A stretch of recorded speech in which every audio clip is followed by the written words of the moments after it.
Welcome to the Matchday -1 press conference for the match between Panama and Jamaica in the 2025 CONCACAF Gold Cup.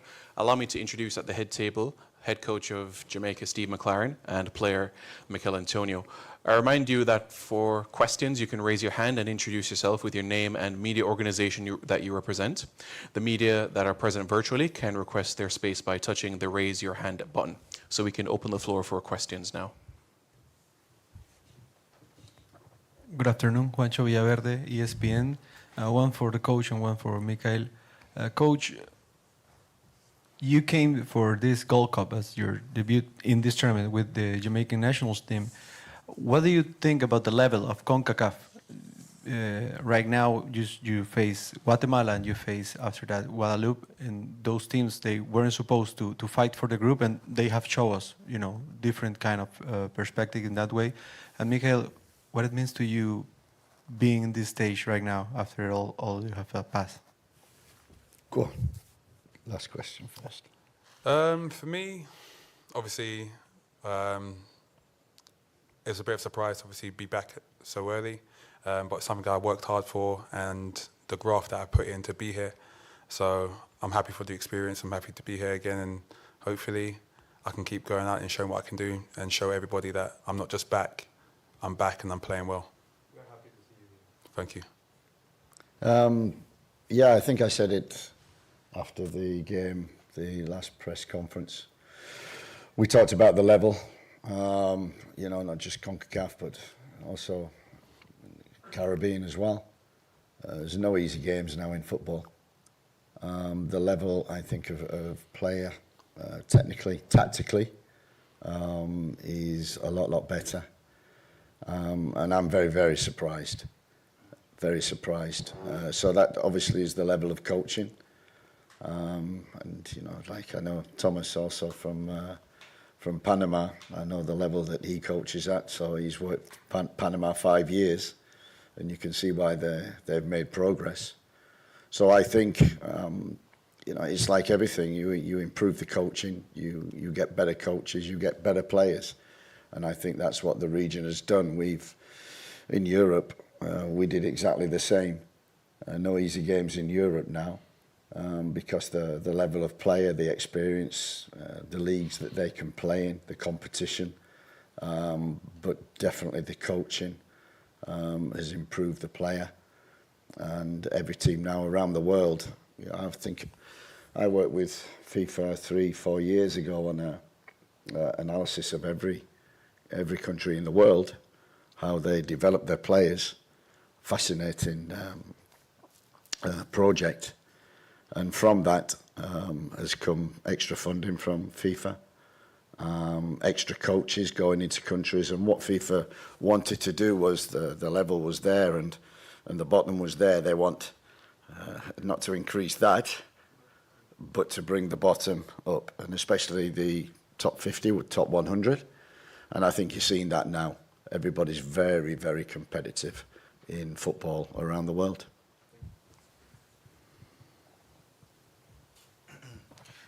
Mikel, so tomorrow is essentially a must-win for the team to advance to the next round. What is the message you, as one of the senior guys, or the veterans, is pushing for the team tomorrow to achieve that goal? The message is obviously the work, the graft, the shape, because obviously in the last couple of games, we kind of lost our shape and lost our way during the game. Obviously, the qualities that we have and everything that we've done over the past years in the Gold Cup, getting to the semi-finals, getting to the finals, it'll be disappointing for us to not get there and disappoint our fans and disappoint our country. So when we're going out tomorrow, it's not just for us, it's not just for ourselves, it's for our country, and to make sure things are done right and we work from our shape and do the right things, because obviously Panama is a good team, but so are we. And Coach, in a sense, as I mentioned, tomorrow is a must-win in this to advance. Is there anything you're doing with the lineup? Is this the lineup that you think that would be the A lineup going forward, or are you still working on that? Is this something that you feel like you're just going to go at your best tomorrow and hope for the best? No, I think, we assessed after the Nations League. We assessed after St. Vincent. And we've been a month now in camp. week in the UK with 2 games. Another 8-10 days in Jamaica with 2 World Cup qualifiers, and already 2 games this. So we are searching for the right squad, the right set of players, the right processes to make sure that we win football matches. The ultimate goal is World Cup qualification. We've got 6 games of that coming up. This is a very important tournament in which we wanted to do well. We said that from the very beginning. And we come to a stage, I've been in tournaments before, it always comes to a stage where the third game is always, you must draw to go through, or you must win to go through, or you have to score so many goals to go through, and you have to relax. So we will wait and see. The main thing we're focusing on is beating Panama tomorrow. That's it. Hello, everyone. My name is Maria Isabel. I'm part of the creators for Gold Cup. And my question is, what has been the best part of this tournament so far? I think for me, actually taking part, I think the organisation has been very good, been well looked after, the travel, the training facilities, everybody in the hotel has been. So the organisation of the Gold Cup has been excellent for us. I've enjoyed the experience because I've not done a Gold Cup. I think Mikael may have done, so it's a great experience for me. But the biggest thing that I like is I like games. I like the squad together because we're building towards 6 massive games coming up. And so the more time that we've got spending with the players and working with the players, the better for me that I've got experience of them in this tournament, in good facilities, good pitches, and hopefully that experience and what we learn from this Gold Cup will take us forward in the World Cup qualifiers. This is definitely the best organisation since I've been here. Yeah. Since every time I've been in the Gold Cup, the facilities ain't been the best, hotels haven't been the best, but this year I feel like they've really stepped it up with everything they've done. We've got proper pitches, we've got proper hotels, so this year I'm really impressed with how everything's been run. We do have a couple of questions virtually. Let's start with Jason. Go ahead, Jason. Good afternoon. Good afternoon, Coach and Mikel. Jason Hall, Jason Guna TV. Coach, I've made an observation of you coaching the team, and there have been times in the match when you decide to go and watch the game in the stands. My question to you about that is, how is your communication with the rest of your technical staff when you're up there? And just speak to some of the advantages that you see for going up there. And Mikel, for you, first and foremost, I just want to say congrats for making it back onto the pitch. I've been following your rehab and everything. It's amazing what you've been able to do. I just want to ask you mentally, how important was it for you to get out there in that first game and make a couple sprints, change direction, get challenged? And how has your body really responded to those things?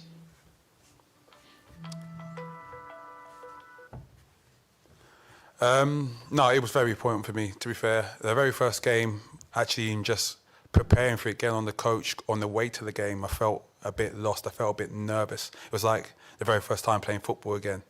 Obviously after the experience that I've been through. So even when I was in the changing rooms, I was kind of just walking around. A couple of boys said, "Mike, you're right." And I was kind of zoned out. But obviously when the opportunity came to me, I got to go on the pitch. Yeah, the first sprint, the first touch, obviously the challenges I've been used to because I've been training for quite a bit. Kind of just got me back into it, and I was just it's like muscle memory. I got back to used to it, just body was ready for it, and I was excited. So the adrenaline's carried me through, and since then, obviously after the games you get a bit stiff and you go warm up and make sure you look after the body right, and that's what I've been doing. So each game I'm there, ready, raring to go, and wait for an opportunity to come again. The first question, Jason, obviously, it's a very good one. You always have to assess when playing an opponent. You do a lot of preparation and a lot of work. The first 20 minutes of any game are the most important in both halves. So it's important that we know what's going on with the opponent and if there's any problems or anything that we need to adjust or move. And sometimes, normally, generally, I'm used to having some analyst up in the stand and communication through headphones that you can communicate, and they generally tell you what's going on the first 20 minutes. We were very fortunate in the UK because we had tablets on the bench. And I see the USA with about 3 or 4 tablets on the bench, so I'm a little jealous. But I see tablets, and we used to use them on the bench, where you can actually see the game in real time at an angle from above and see what's happening tactically.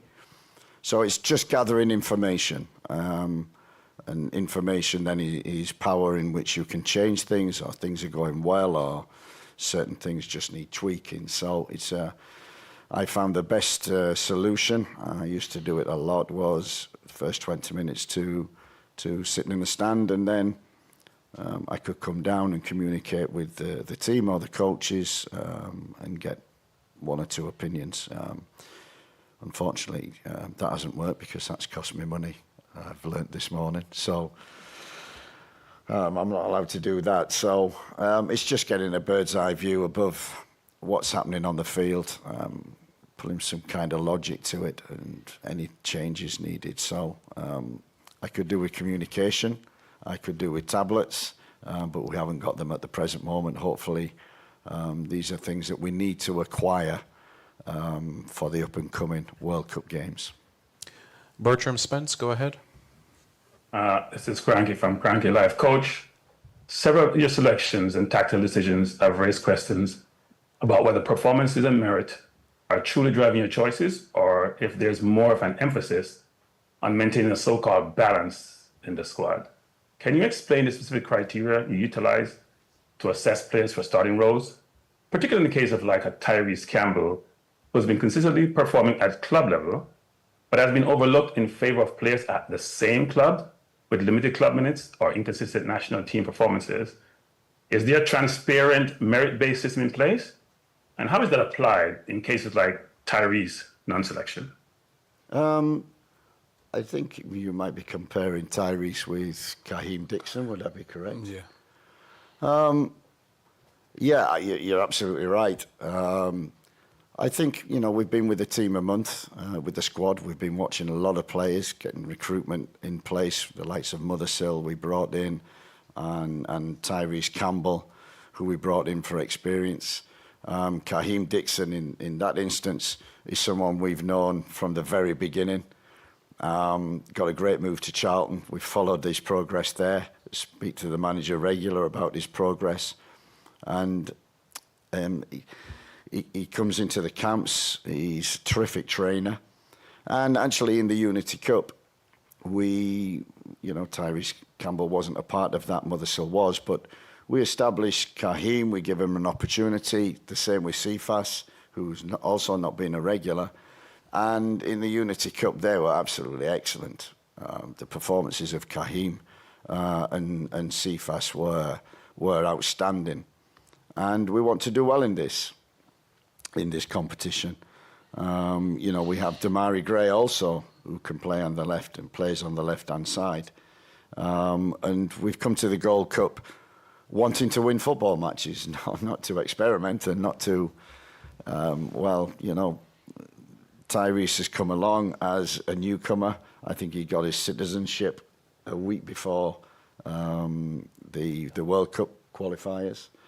And we've had an opportunity to see him in training. Unfortunately, because of the first result, we haven't had an opportunity. It's put a bit of pressure on winning football matches to progress. But what we're seeing in training is really delighting us with all the young players. Mikel will testify to that. The young players that we've brought in are really giving the senior players and the regular players real competition for places. And you're absolutely right, and it's a great question. And what we will do after this Gold Cup is we will really sit down and study and go, okay, what are the 15 or 16 players who are going to take us forward to the World Cup qualifiers. And what about the 6 or 7 who need to make up the squad? That will give that great balance to the squad that we haven't got too much. So players are really disappointed in not being on the bench. And with young players coming in, the enthusiasm, Kaheem Dixon, Tyrese Campbell, Warner Brown, Roman Burrell, you know, they did really well in the Unity Cup. They're doing really well in training. And for the 3 camps that we've had, Unity Cup, World Cup qualifiers and the Gold Cup, we've had players coming and going and we've changed every time. This is an important tournament. We want to win tomorrow. So I must put a team out there that I think will win the game. We'd like to thank Coach McLaren and player Mikel Antonio for their time. Remember that you can find the complete conferences on the CONCACAF Media Hub platform. Thank you. Thank you very much.